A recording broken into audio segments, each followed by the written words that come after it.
Hey everybody, what's up and welcome back to today's video guys. And today guys, I'm going to go ahead and be showing you how to go ahead and connect your website builder from GoDaddy directly with Metapixel.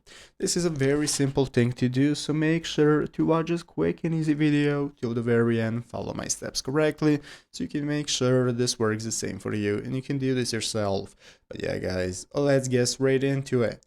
So the first thing we want to do is to go ahead and open up the official GoDaddy website and the website builder directly from there. So go to godaddy.com and go ahead and access it. And now once you've done that, you are going to go and be greeted by this main page right here. From this home page, we are going to go and be able to get started. If you cannot access this directly, just go to the products page. So open up your GoDaddy account and go to /products. And from here, you can go ahead and open up your website and click manage to open it up in editor mode. And it's going to look like this. So from here at the right side of the screen, we can click the settings options. By clicking the settings options, this is now going to enable us to take a look at all the settings that we have regarding our website. And as you can see, once you go ahead and scroll down, there is going to be an option under analytics and tracking that is called Metapixel. This is what you want to open up.